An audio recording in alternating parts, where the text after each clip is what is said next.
One of my favorite moments during the campaign occurred in October 2015, a formal launch of the campaign. We're here to launch formally, to make official, the most ambitious philanthropic effort in the long life of the alma mater of the nation, For the Bold, the campaign for William and Mary. At its end, we all went out the eastern end of the Great White Tent, looking toward the ancient Wren building, and a large group of students had assembled right there in the Wren yard, holding candles that were lit. And then we all sang the alma mater. And it was a powerful, moving, transcendent moment that lives on vibrantly in my memory. To the greater glory of William and Mary, onward to $1 billion. Bold! Bold! Bold! It was so important to make sure that everyone was able to be involved. So the campaign about the people meant, hey, this is about our students, this is about our faculty, and this is about our alums. Yeah, I think one of the things the campaign recognized early is just as importantly as achieving a financial goal, there was a human connectivity goal that we all do share as a kind of green and gold diaspora, something in common that we should cherish for all of our living days. And I think the campaign really should be proud that it kind of stitched together even more tightly the connections to people that William and Mary represents. To me, homecoming means community and a sense of tribe pride. I've been to approximately 45 homecomings through the years. Lifelong friends made here. Because we are all one tribe, we're all one family. That's what makes it easy to have school spirit. The first concept of Women's Weekend came about when we were thinking about ways to connect our alumni with one another and to keep them connected to William and Mary. The response of our women has been amazing, and the energy is just so much fun. I think it's just a wonderful way to celebrate not only, I think, women in the world today, but also the real importance and significance that William and Mary has had in shaping our lives as women.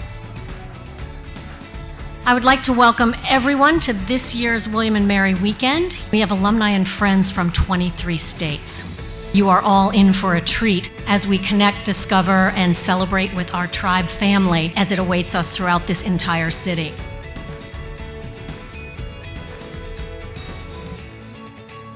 What do you think a William and Mary's BHAG should be over the next decade? I mean, I think you want William and Mary to be defining liberal arts education for the next 300 years. I'd probably start there. A well-rounded education, a well-rounded mind is a wonderful thing to invest in, so I would hope it would start there. I came to understand that wonderful phrase from David Rockefeller that philanthropy is about basic innovations that transform society. That's what we're in it for, transformation. It's not about sustaining the status quo. I've been exposed to more ambitious thinking and to the idea of donors as true partners in building vision for what William and Mary can be, doing that with faculty, with staff, with students.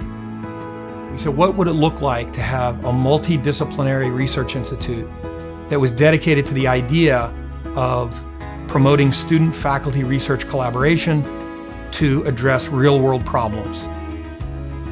I see a pride and a lift among our faculty when I talk to them about how exciting it is to work here. They loved this interdisciplinary work that some of these dollars have allowed them to do and encouraged them to do. And so for me, that I would say that's the biggest impact that I see on a regular basis. We're having a really public, ongoing conversation at the university about breaking silos and whole university thinking, and I think that's at the heart of what the Rivoli Fellowship does. You've got to bring diverse thoughts together. That's really what you need to push thought forward. When you are out of your comfort zone, when you're out of the familiar, when you're doing something in a discipline that isn't necessarily yours, it causes you to slow down and have to assess differently. And in doing that, I think you begin to see more. So everything so far, it's just been for the adults. It's been for the grown-ups. That's not very fun. What about something, the kids and their kids, they can really enjoy. So hear me out here.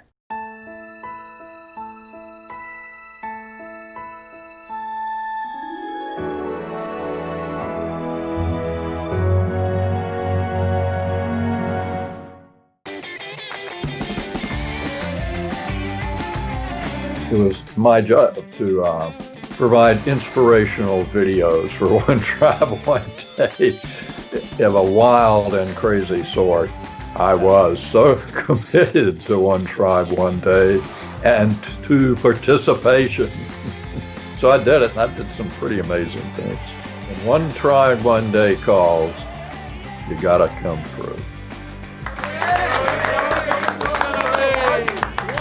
One day on 3. 1, 2, 3. One tribe, one day. One tribe, one day. Don't forget to get. Bring it in, everybody.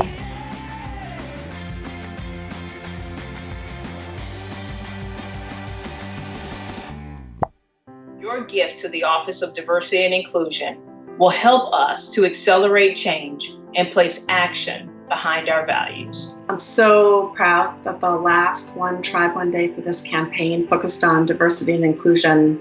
That day, we raised more than we ever have in any One Tribe, One Day before, even during pandemic. So understanding how much this matters to our community, our donors, our friends, our faculty and students and staff, it was really moving to be part of that. Endowing a scholarship is a forever gift.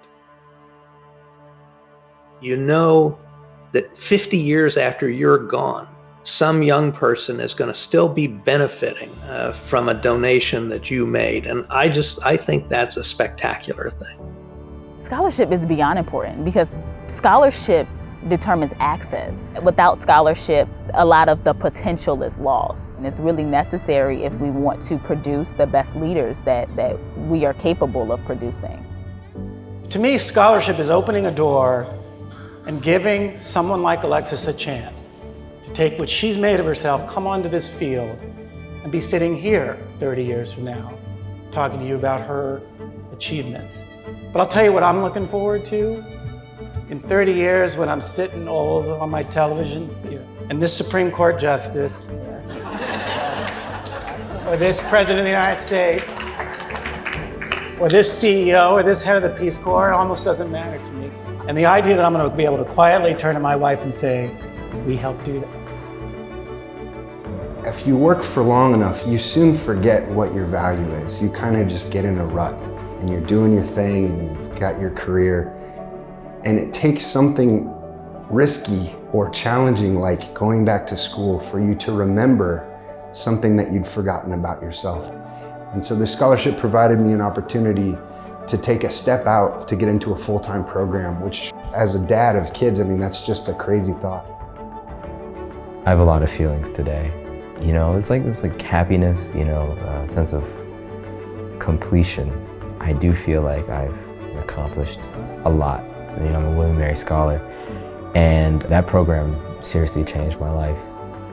My dad passed away when I was younger, and it was, something I still deal with. And my mom's a single mom, but getting that letter in the mail and finding out that I got like a scholarship to a place like William & Mary, it was life-changing. It felt as though somewhere out there, somebody who hadn't even met me yet believed in my ability to succeed and thrive and achieve in a place like this. That was a belief that at the time, I didn't really have in myself, and I'm so thankful.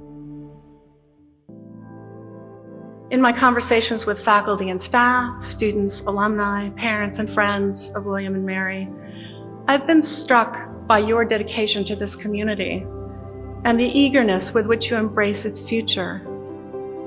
Futures are built in increments of collective behavior, and we needed every single person who participated in this to be successful. Every penny, every dollar, has made a transformative difference. You know, Abraham Lincoln once said that all I know is that when I do good, I feel good. And I think that we've got a lot of donors who feel pretty good about what they've contributed to William & Mary. Of course, I wish there were better words than thank you that I could summon to let people know the immense gratitude that I feel personally for all the work that everyone has put into this. It all combined to make this dream a reality. The schools that are going to thrive, in my judgment, in this century are those that have powerful alumni support, powerful support from friends and parents. So thank you. Thank you so very much. Thank you for joining us, doing this with us, being all in. We are defining what it means to be the preeminent arts and sciences university for the 21st century, what it means to lead in public education in the United States and in the world. And it's thrilling to be doing it. Let's keep going.